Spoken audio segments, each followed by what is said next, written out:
अस्सलाम वालेकुम and welcome back. In continuation जो पहले मैंने रिव्यू भेजा है का डेली लेवल्स पे, उसकी कंटिन्यूशन में वीकली लेवल्स जो है वो देख लेते हैं। उसके बाद हम डिस्कस कर लेते हैं कि जो आउटगोइंग वीक था हमारा उसमें कौन से जो टॉप 5 परफॉर्मर्स थे जिन्होंने आउट परफॉर्म किया, और उसके बाद हम देख लेते हैं कि कौन से टॉप 5 अंडर परफॉर्मर्स थे। जो इंस्टीट्यूशनल इंटरेस्ट था वो किन सेक्टर्स में आया है और किस किस सेक्टर ने जो है वो हमें स्ट्रेंथ शो की है। तो let's start with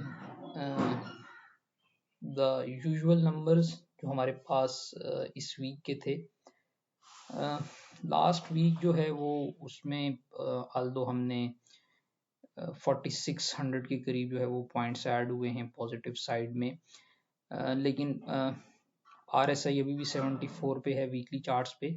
slightly our bot की सिचुएशन चल रही है, but the concerning point is कि वीकली लेवल्स पे हमारे जो अभी भी वॉल्यूम्स हैं वो अपनी एवरेजेस से कम हैं और सिग्निफिकेंटली कम हैं। जो हमारी 20 वीक्स की एवरेज है वो 2.09 बिलियन है, और जो लास्ट वीक था हमारे पास उसमें जो वॉल्यूम्स जनरेट हुए हैं वो 1.02 बिलियन के हुए हैं।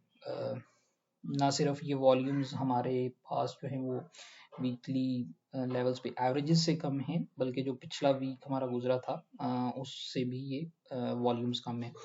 तो ऑब्वियसली जो एक एक्टिविटी यहाँ पे हम देख रहे हैं पिछले 4-5 वीक से देख रहे थे, उसमें स्लाइटली मार्केट में पार्टिसिपेशन जो है वो लो थी, जिसकी वजह से जो है वो मार्केट में वॉल्यूम्स इतने ड्राइव हो नहीं सके। बट देन अगेन जो फ्राइडे को वॉल्यूम्स ऐड हुए हैं और आपके डेली लेवल्स पे वॉल्यूम जो है वो स्ट्रेंथन होने की वजह से मे बी नेक्स्ट वीक में जो है वो वॉल्यूम्स में कुछ चेंजेस आना स्टार्ट हों।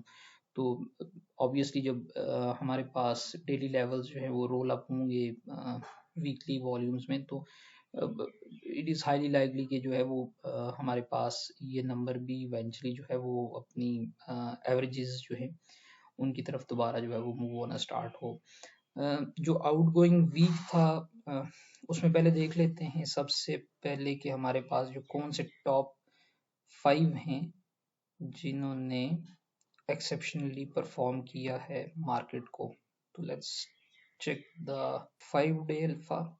ओके, PAKL है हमारे पास 9.41, TATM है 5.42, ELCM है 5.41%, GIL है 4.67% एंड देन ESBL है 4.28%।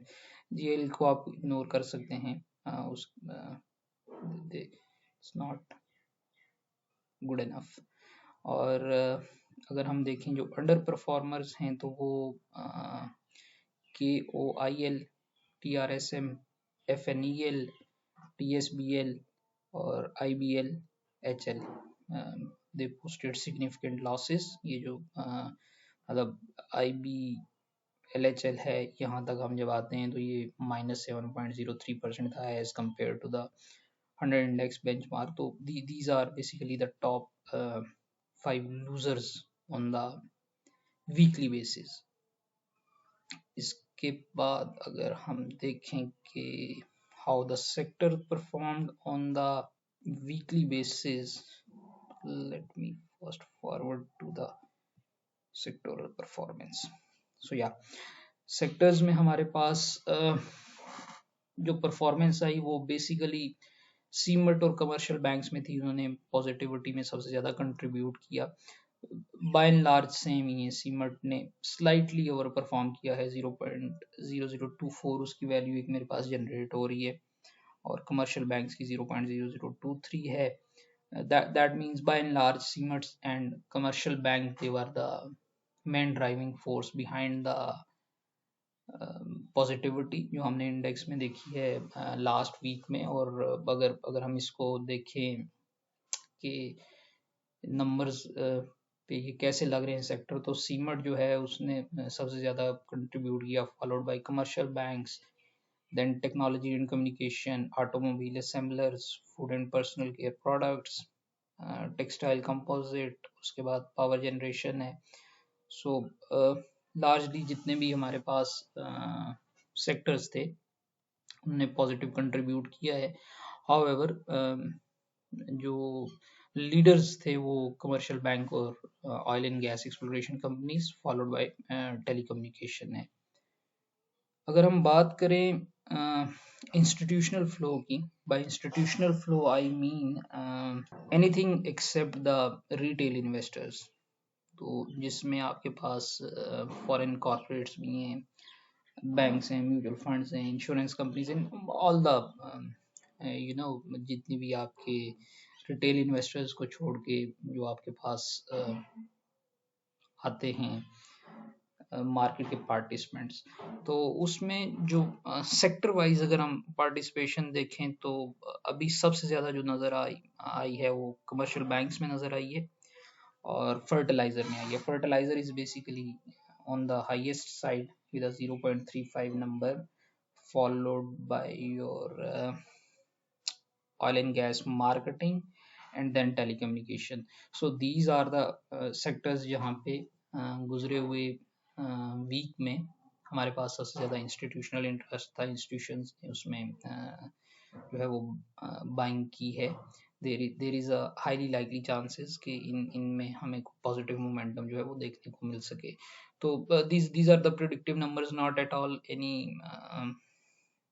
बाय और सेल कॉल, लेकिन जस्ट फॉर इंफॉर्मेशन कि इन ये नंबर्स जहाँ पे हाईएस्ट नंबर जो हमारे पाश शो हो रहा है oil and gas exploration companies का, दिस शोज के where actually the interest of the institutions lie. So in a nutshell अभी जो सबसे ज़्यादा हमें इंटरेस्ट नज़र आ रहा है वो oil and gas exploration companies में नज़र आ रहा है, followed by fertilizer and then telecommunication. So this is just a brief weekly review कि कहाँ पे क्या होता हुआ नज़र आया है. तो you can definitely adjust your holdings or positions accordingly.